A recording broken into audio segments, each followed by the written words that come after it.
Teman-teman saya dengan Bang Talita ini pernah Islam ya, dengan waktu yang cukup lama, bukan sebulan 2 bulan, bukan setahun 2 tahun. Jadi jangan lagi bercerita atau menyampaikan tentang keislaman di ruangan saya.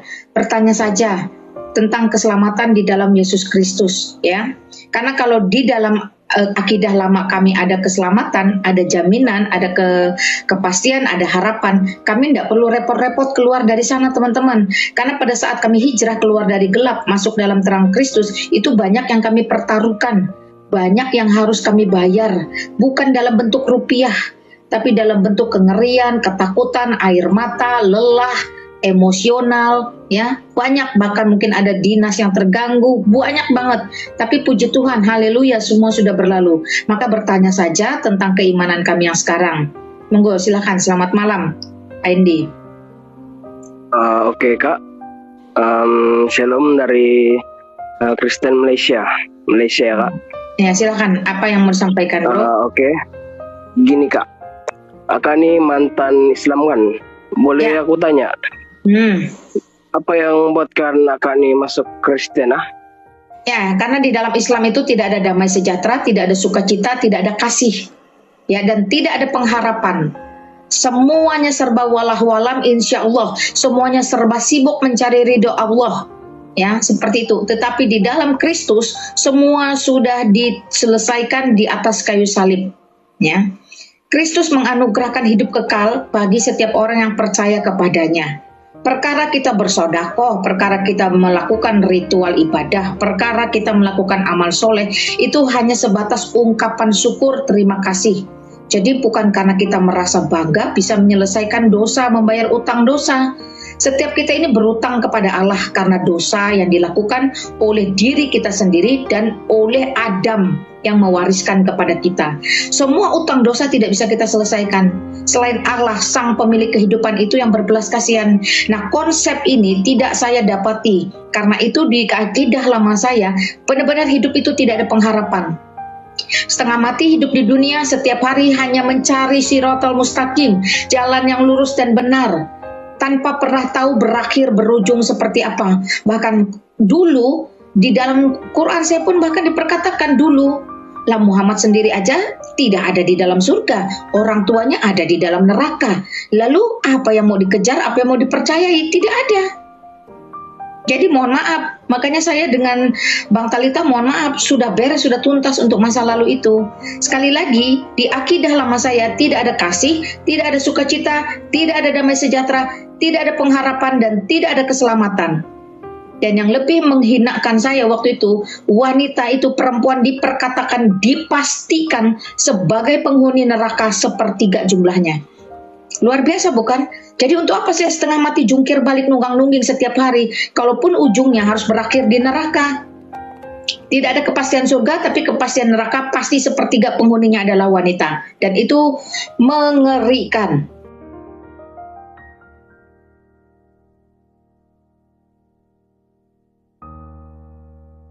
Ampun, Allah juga maha adil bahwa segala sesuatu harus diadili. Iya, makanya kita melalui pensucian, kita harus dihukum sesuai amal ibadah kita.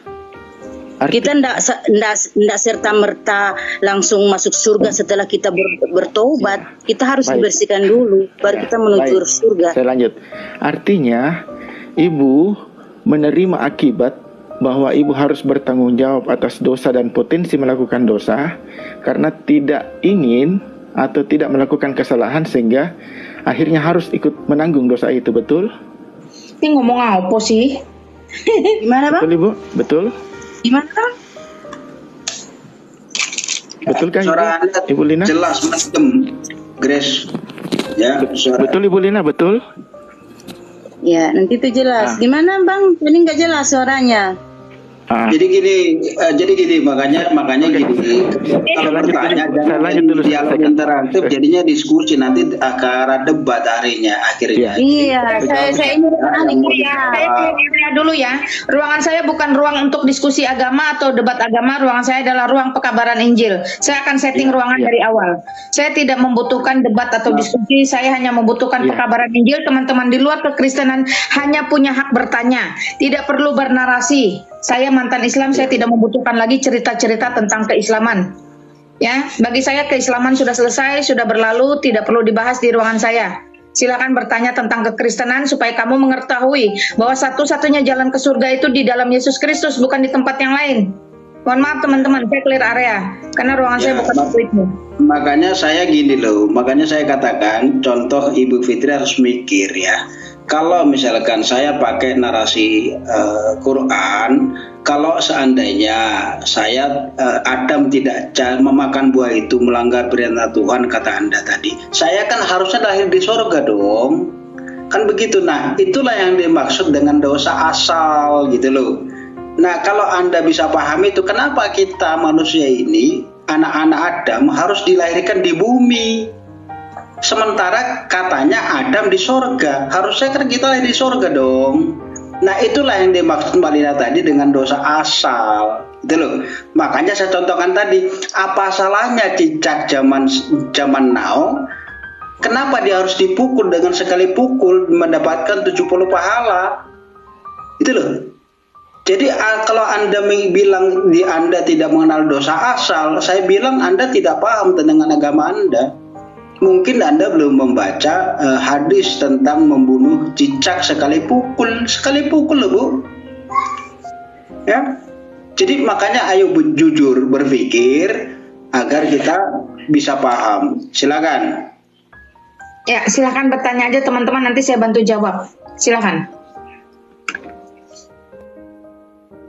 Silakan Mbak Fitri, kalau masih ada yang mau ditanyakan saya kasih kesempatan biar saya kalau sudah selesai baru saya ganti. Ya, saya open Mbak. Ya, thank you Mbak Fitri ya. Ya, thank you. Sama-sama. Mikir gitu loh. Saran saya hanya mikir, jujur. Itu saja. Ya.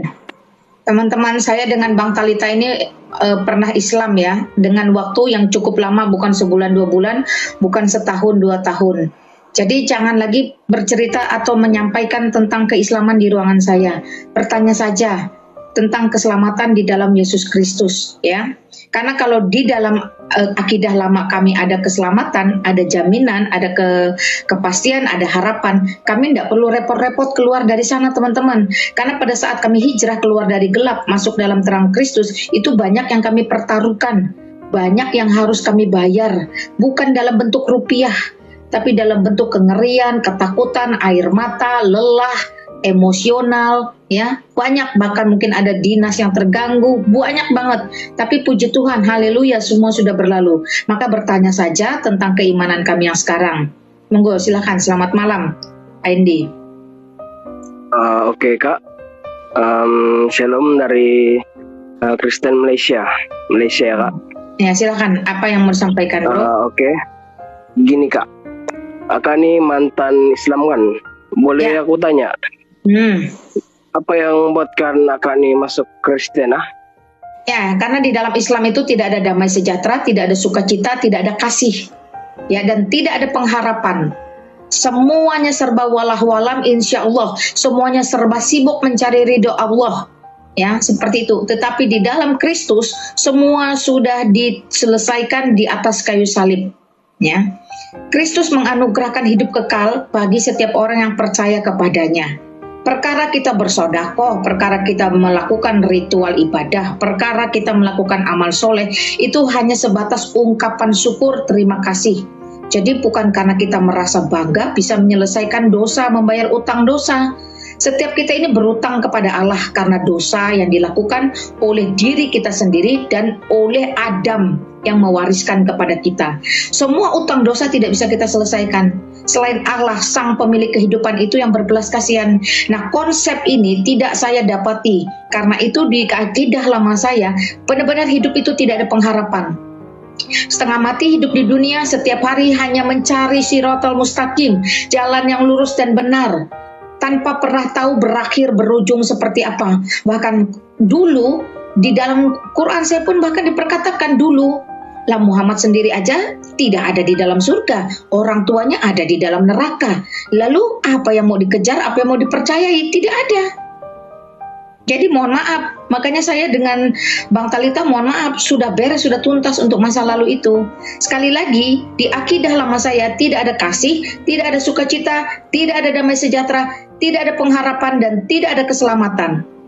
Dan yang lebih menghinakan saya waktu itu, wanita itu, perempuan diperkatakan, dipastikan sebagai penghuni neraka sepertiga jumlahnya. Luar biasa bukan? Jadi untuk apa saya setengah mati jungkir balik nunggang-nungging setiap hari, kalaupun ujungnya harus berakhir di neraka? Tidak ada kepastian surga, tapi kepastian neraka pasti sepertiga penghuninya adalah wanita. Dan itu mengerikan.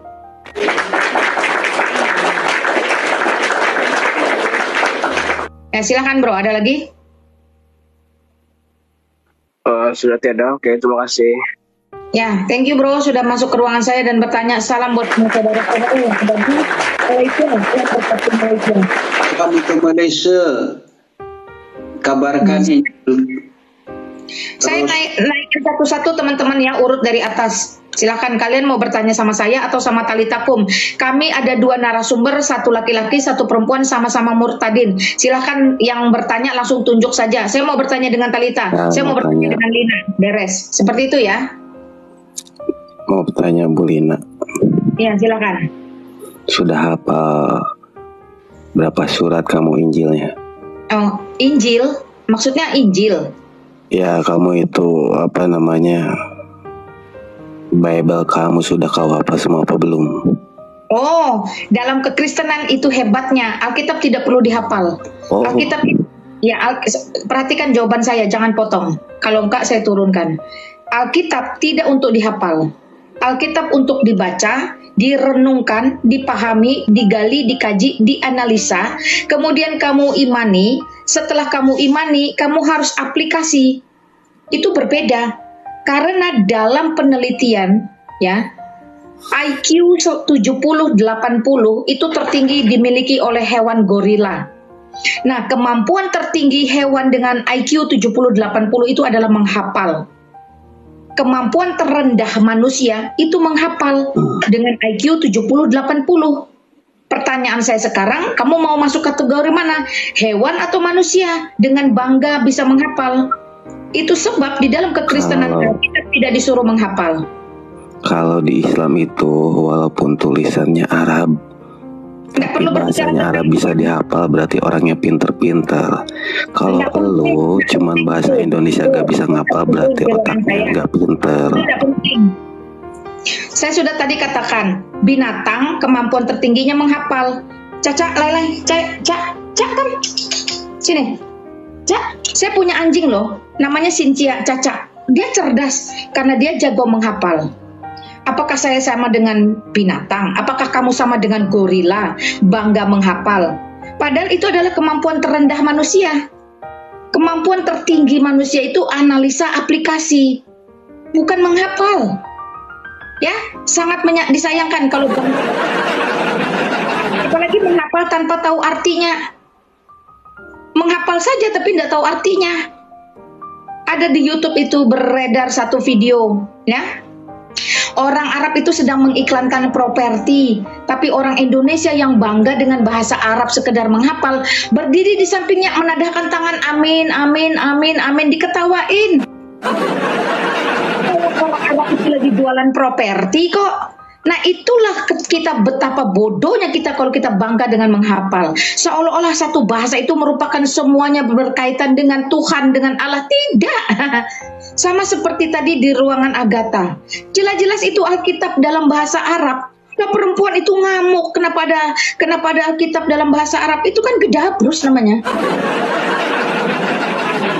tolonglah ya, yang cerdas dikit, ya, cerdas dikit. Kemampuan, kebisaan, kepintaran tertinggi binatang itu menghafal. Kemampuan, kepintaran, kebisaan manusia paling rendah itu menghafal. Kamu tinggal pilih posisimu paling tinggi atau paling rendah.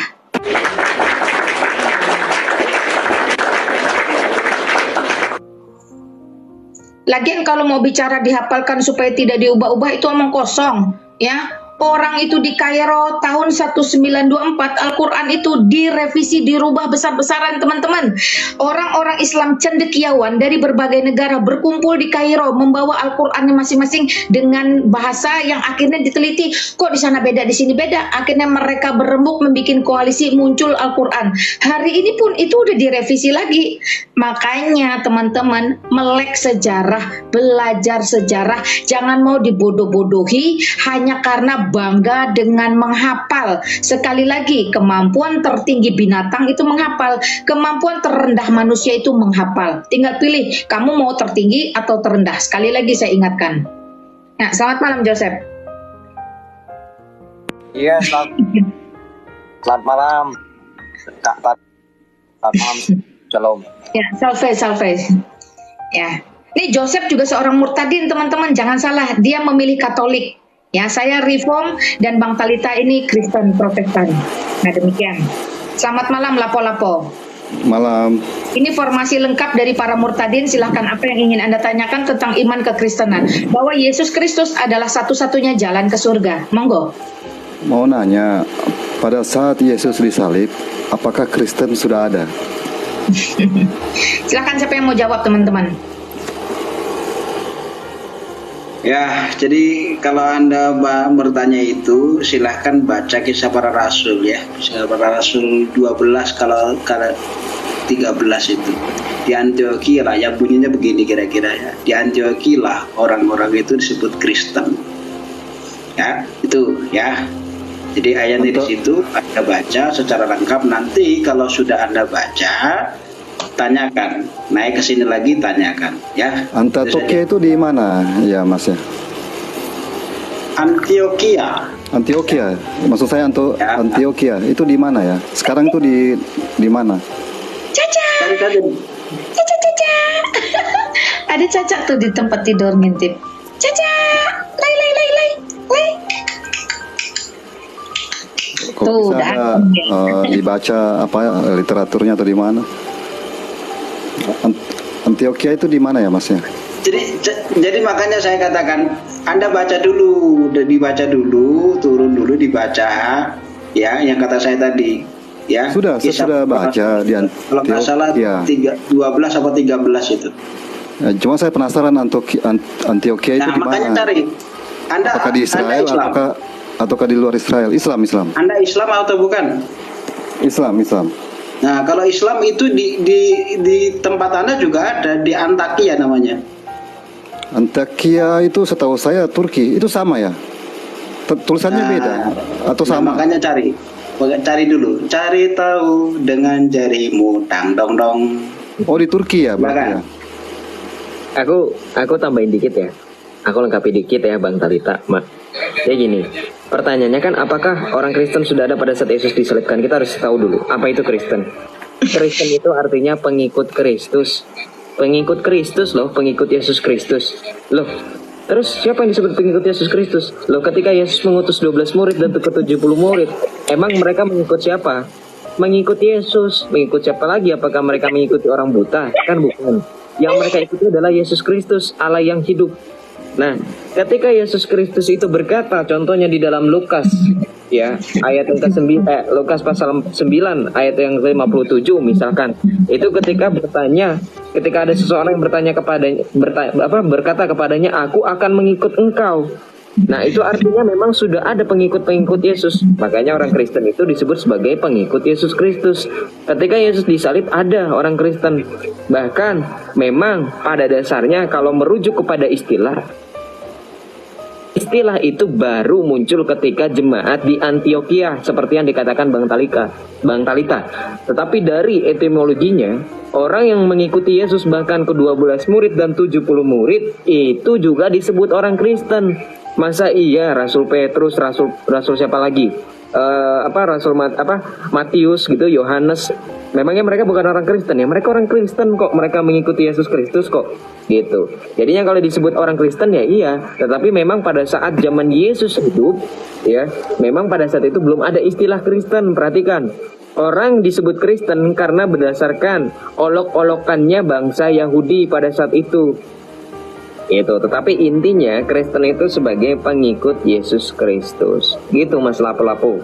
Sebetulnya pertanyaan saya yang utama itu saya mau tahu aja prosesnya sampai bisa, kalau memang di Turki itu prosesnya sampai bisa menuhankan Yesus itu bagaimana gitu. Karena kan jaraknya kan jauh itu dari Israel ke Turki. Yesus katakan di dalam Matius 28. Yesus katakan di dalam Matius 28. Matius 28 ayat 19 sampai 20. Pergilah dan jadikanlah semua bangsa muridku. Semua bangsa. Jadi para rasul, orang-orang yang diberikan kuasa oleh Yesus, yang mereka menyingkir ke segala bangsa. Dan pada saat itu kan memang peristiwanya setelah pencurahan Pentakosta atau Roh Kudus itu yang tercurah, itu kan artinya kemudian para rasul itu menarik ya, artinya kemudian menarik perhatian gitu, karena pada saat itu hadir orang-orang dari berbagai bangsa, karena di situ ada dari Kapadokia, dari Arab pun ada, dari Kreta ya, dan seterusnya. Nah, maka dari itu banyak sekali orang yang pada saat itu mengikuti Kristen gitu. Jadi jangan anggap Israel ini seolah-olah bukan jalur yang terlarang. Justru orang-orang pada saat itu banyak yang kebangsaan lain. Pada saat itu aja Israel, bangsa Yahudi dijajah oleh bangsa Romawi. Jadi jangan heran gitu. Beritanya gampang tersebar, ibaratnya begitu. Bro Lapu-Lapu. Oh ya udah, itu aja sih saya. Yang intinya saya cuma mau tahu, oh ternyata di Turki gitu. Itu aja sih saya mau tahu. Iya, memang kekristenan awal memang menyebar di daerah-daerah itu, tetapi juga premismu tadi agak salah sih, menuhankan Yesus. Seolah-olah Yesus itu tadinya bukan Tuhan terus dijadiin Tuhan. Sebenarnya orang sudah tahu bahwa Yesus adalah Tuhan, cuman memang pengajarannya pada saat itu belum sampai gitu. Karena pada saat Yesus masih bersama-sama dengan para murid, memang keselamatan itu disiapkan dulu kepada bangsa Israel yang telah Allah janjikan. Baru kemudian pada Matius 28 ayat yang ke-18 sampai 20 itu baru Yesus memberikan amanat agung. Nah, itu makanya juga ada ayat di mana Yesus berkata, "Aku hanya diutus kepada domba-domba yang hilang dari bangsa Israel." Nah, itu maknanya. Iya. Nah, itu maknanya memang pada saat itu Yesus mempersiapkan. Dengarkan dulu. Makanya pada saat itu bukan berarti orang nggak boleh ngikut Yesus di luar Israel, nggak. Ada makna khusus. Yesus menyatakan bahwa inilah aku yang telah disediakan bagi kamu, yang telah dijanjikan. Karena bangsa Israel pada saat itu sedang menantikan Mesias. Dari mana buktinya? Banyak. Lukas 2 ayat yang ke-36 sampai dengan 50 itu kesaksian Simeon dan Hana. Simeon itu adalah seorang yang taat, yang berdiam di bait Allah sehari-harinya. Dia berkata, "Sekarang Tuhan, biarkan kamu ini pergi, karena telah melihat keselamatan yang telah Engkau sediakan." Artinya memang Mesias itu sudah dinubuatkan, bro. Orang-orang Yahudi saat itu sudah tahu Mesias sudah dinubuatkan. Cuman mereka memang tidak menerima kemesiasan Yesus karena orang menganggap yang jadi Mesias itu yang kuat, yang bisa mampu mengalahkan orang-orang Romawi yang menjajah bangsa Israel pada saat itu. Nah, itu dia, makanya ada konteks di mana Yesus itu ditantang supaya bisa menyelamatkan diri dan mengalahkan tentara Romawi. Karena memang mereka berharap Mesias itu adalah orang yang kuat dalam artian secara tenaga, gitu loh. Oh gitu. Ya udah, itu aja sih saya mau tahu, itu aja. Ya, Oke, terima kasih. Iya, thank you.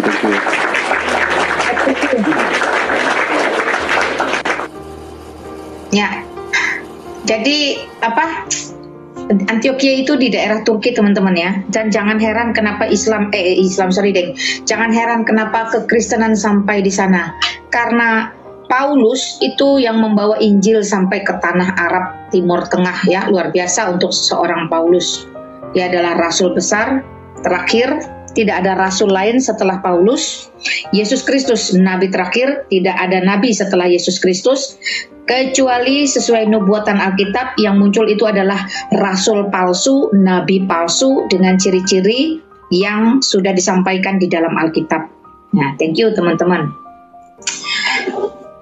Yang mau bertanya ini masih mau dinaikkan kah? Jam 22.01, oke lah ya.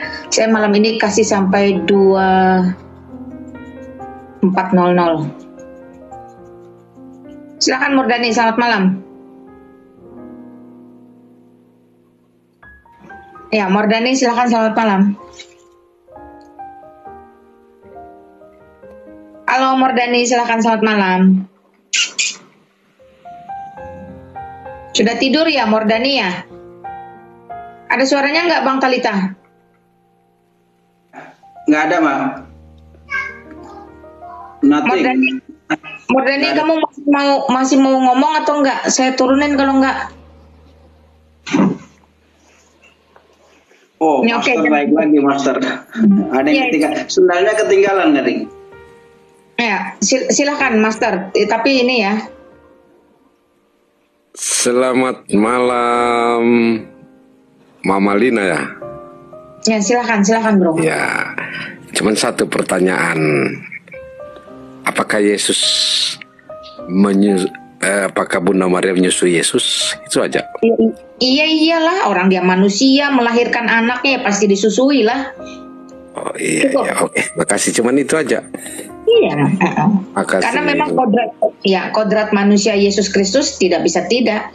Dia bukan manusia goib, dia bukan manusia yang supranatural. Umur 6 tahun sudah bisa baca tulis hitung seperti Isa mendapatkan kitab kedebuk jatuh dari langit. Tidak, Yesus Kristus normal sebagai manusia. Thank you Bro Master untuk pertanyaannya. Ya, makasih. Saya pikir sendalnya ketinggalan, Bro. Silakan Viral Jakarta, selamat malam. Jadi pertanyaan menarik ya, tentang susu, tentang burung ya. Karena memang waktu kita dulu di sana kan juga yang diajarkan cuma lendir aja kan Bang. Tidak jauh-jauh dari situ ya. Hanya kebutuhan perut, satu jengkal di bawah perut, satu jengkal di atas perut. Hanya itu. Memang itu kan akidah lama kita kan memang mengajarkan itu. Yang bersuka cita itu kan kaum Adam. Wah, kemana-mana urusannya nanti lendir nih, nanti semok, nanti bohai. Bikin malu. Jadi sebenarnya ada perbedaan antara kebutuhan perut, satu jengkal di bawah perut, sama satu jengkal di atas perut. Ya, selamat malam Viral Jakarta. Selamat malam. Ya, monggo Bro, apa yang mau disampaikan?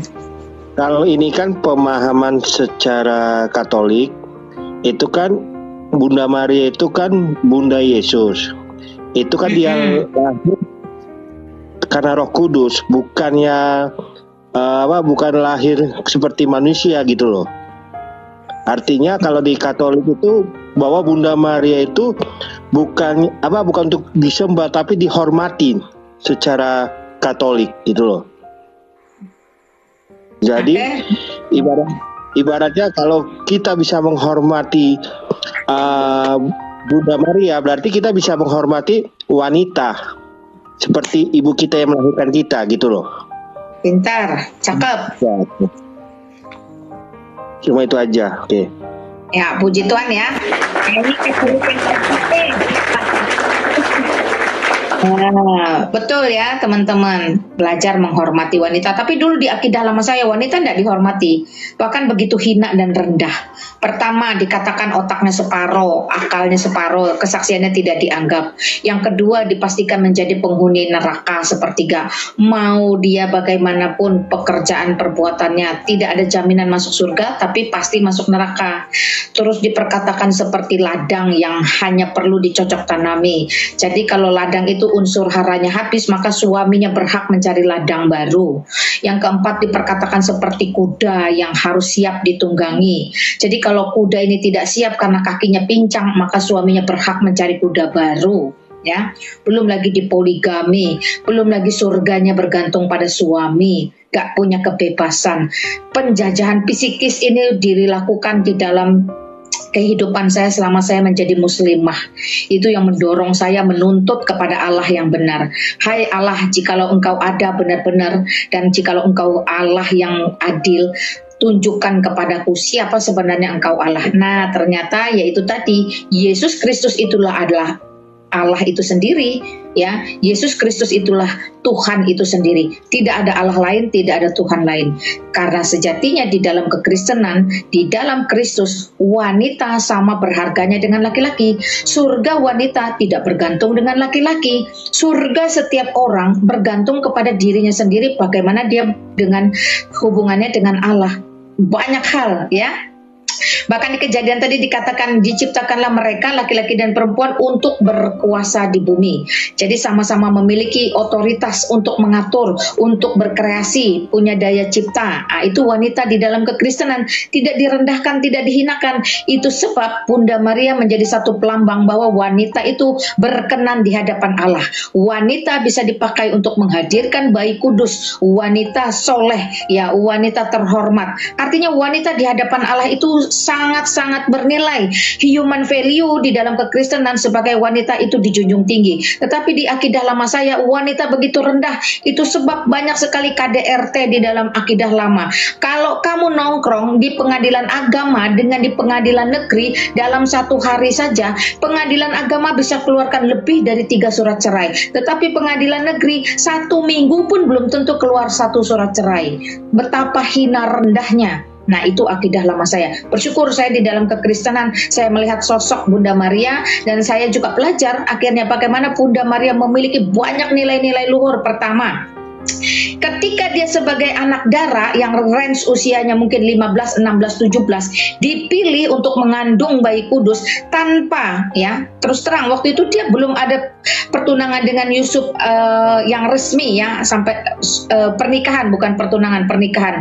Karena pertunangan sudah ada tapi pernikahan tidak. Namun dalam tradisi Yahudi pertunangan itu hampir sama dengan pernikahan. Bayangkan dia itu harus menanggung, kalau boleh diperkatakan aib atau beban moral, diperkatakan, ya, tapi itulah Allah itu sangat baik kepada Yusuf dan kepada Maria, sehingga Yusuf ketika memiliki keinginan untuk menceraikan, meninggalkan Maria, malaikat berkata kepadanya, jangan, ya. Luar biasa pasangan ini, ya, pasangan yang mau belajar tunduk, mau belajar taat itu pada Yusuf dan Maria, ya. Mereka nggak tahu sebenarnya apa yang akan terjadi, tapi mereka percaya dan taat saking salehnya. Jadi saya belajar pada Maria itu satu, menjadi wanita saleh. Ketika dia diberikan mandat untuk boleh mengandung bayi kudus, dia nggak banyak protes. Kok aku sih Tuhan? Emang nggak ada yang lain? Ya toh, karena mengandung bukan sesuatu yang mudah dan murah. Apalagi Maria sudah belajar Taurat. Dalam Taurat kutuk bagi wanita itu jelas. Dia tahu dia tidak ada birahi dengan Yusuf, tapi dia harus mengandung bayi ya kudus. Dia taat, ketaatan ini tidak ada ditemukan di tempat lain. Ya, teladan sempurna wanita taat itu ada pada Bunda Maria. Dan yang kedua, Maria ini bisa menyimpan segala perkara di dalam hatinya tanpa sesumbar ke kiri ke kanan. Waktu Yesus bayi lahir, disembah oleh orang Majus. Orang Majus ini orang intelektual, orang konglomerat, ya, datang dari jauh dari timur. Zaman dulu datang dari jauh, tidak ada pesawat seperti yang ditanyakan Ica, menggunakan unta. Lewat berapa hari saya nggak tahu. Mereka membawa emas, kemenyan, dan mur, persembahan raja-raja, persembahan para imam, persembahan para nabi yang diberikan kepada bayi Yesus Kristus. Bayi Yesus Kristus, barang-barang berharga itu untuk apa? Dia tidak bisa berbuat apa-apa dengan barang-barang berharga itu. Tapi mamanya, Bunda Maria, melihat Yesus Kristus disembah, yang notabene juga adalah bayinya kala itu. Dia tidak sombong. Dia tidak sesumbar ke tetangga, ke kiri, ke kanan, ke dunia. Hari ini aku dapat persembahan, dapat emas sekian, dapat... No. Dia menyimpan, ya. Jadi saya belajar dari Maria bagaimana menahan diri walaupun kita memiliki kelebihan, memiliki harta, atau dia tidak seperti itu. Termasuk ketika Yesus Kristus pertama kali melakukan mujizat dalam perkawinan di Kana. Saya melihat betapa Bunda Maria dengan Yesus Kristus dalam kodrat manusianya memiliki hubungan yang intim antara ibu dan anak.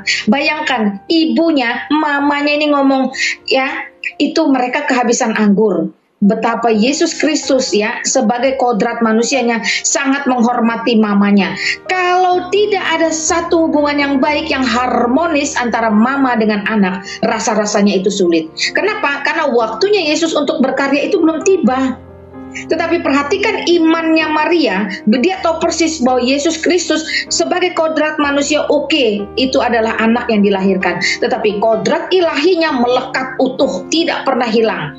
Dengan iman yang besar ini, Maria berkata kepada para pelayan, lakukan saja apa yang disuruh oleh Yesus Kristus, karena dia tahu persis Yesus Kristus sebagai Allahnya tidak akan mempermalukan dirinya, tidak akan mempermalukan pesta perkawinan tersebut, tidak akan mencoreng dalam aib tradisi pernikahan suku Yahudi. Enggak. Iman yang besar ini pun saya pelajari dari seorang Maria. Bagaimana membangun hubungan yang harmonis ibu dan anak pun saya pelajari. Karena Yesus berkata, hai perempuan, apa yang kau kehendaki dari aku? Artinya Yesus Kristus sebagai anak kodrat manusianya, dia sungguh menghormati mamanya. Jikalau tidak harmonis, bagaimana mungkin?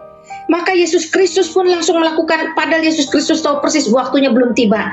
Nah, ada hubungan kekerabatan, keintiman, satu keharmonisan hubungan keluarga, ya. Saya tetap mengatakan itu hubungan keluarga karena dalam kodrat manusianya memang tidak bisa ditolak bahwa Maria lah yang melahirkan Yesus Kristus.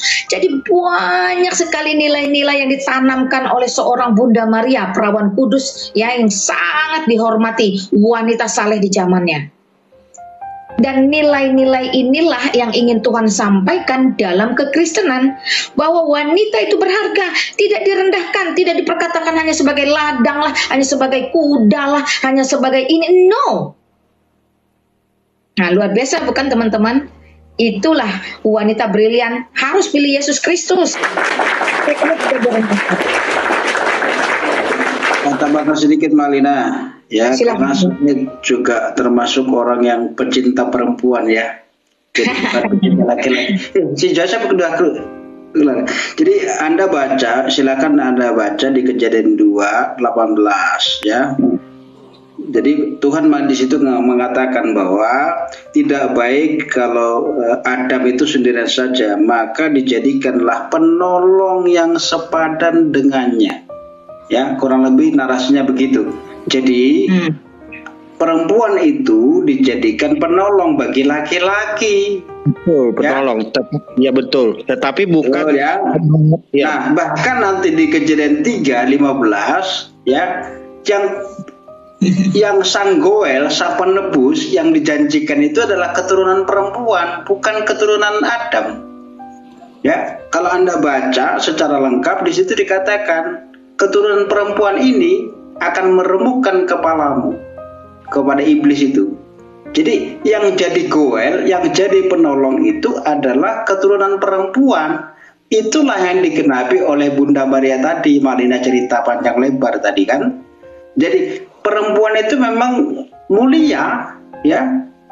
Jadi tidak dikatakan datangilah ladang-ladang dari sisi mana saja engkau sukai.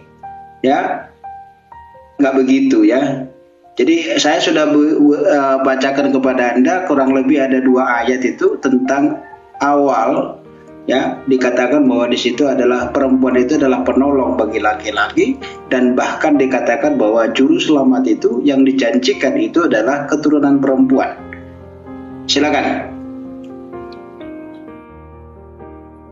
Malena nge-lag atau handphone saya yang kemanasan?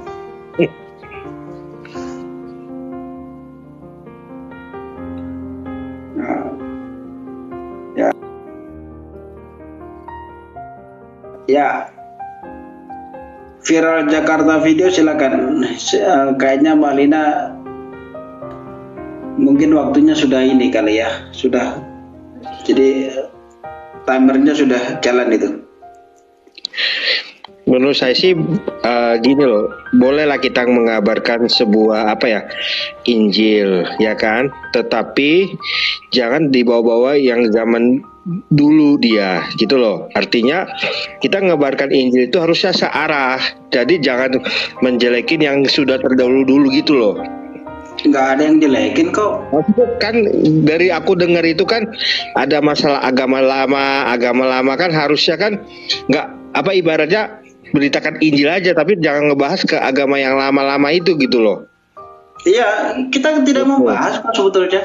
Jadi karena pertanyaan-pertanyaan yang muncul, ya sekali lagi pertanyaan yang muncul itu memang menggelitik ya. Jadi gini, contoh yang tadi, mereka tidak percaya dosa asal. Nah, makanya saya bercerita, kalau Anda tidak percaya dosa asal, bagaimana Anda bisa memukul cicak?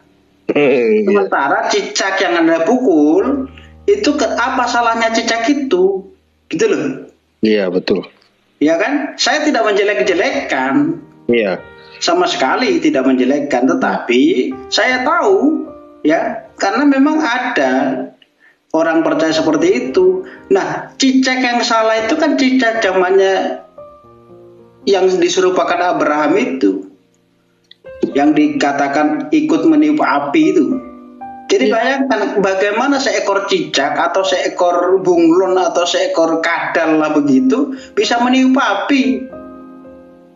Dia tidak punya kekuatan sebesar itu. Dia bukan naga. Mungkin dia pikir itu naga mungkin. Ya, Dragon Ball gitu loh. Iya. Ya kalau Dragon Ball sekarang sudah nggak ada. Nah, apa salahnya cicak coba? Saya tidak menjelekkan ya. Sama sekali saya tidak menjelekkan ya. Nah, makanya saya katakan, kata guru saya, mikir gitu loh, panjang dia bilangnya. Ya, mikir. Makanya saya juga mikir lama-lama. Ini nggak benar nih. Gitu loh. Ya. Kadang kalau kita pernah nonton How to Train Your Dragon, Anda akan paham di situ. Yang bisa meniupkan api itu adalah dragon itu. Iya. Yang nggak paham dragon ya nontonlah. Judul filmnya bagus itu, film lama itu, How to Train Your Dragon. Cicak Man katanya. Ya.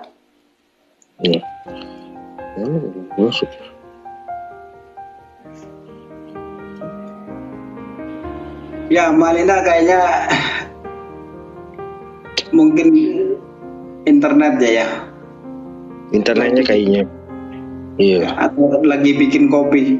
Tapi Malina, silakan kita ngobrol saja sambil nunggu Malina ini. Apa yang saya katakan ya, tolong teman-teman pahami, saya dan Malina sama sekali tidak menjelek-jelekan ya. Kita kita hanya berdasarkan, jadi begini, orang memberitakan sesuatu itu berdasarkan pengalamannya.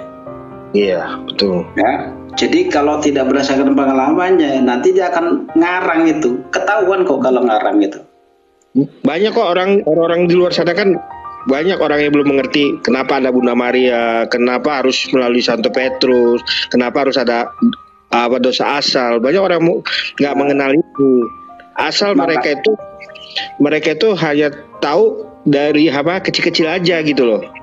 Ya, makanya kalau tidak paham silahkan baca Lukas ya. Betul. Lukas 1 ayat 42 atau 43 itu perikopnya tentang doa ucapan syukur Maria atau apa itu perikopnya itu. Nah, di situ Anda kalau baca secara jujur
You're listening to DJ PP.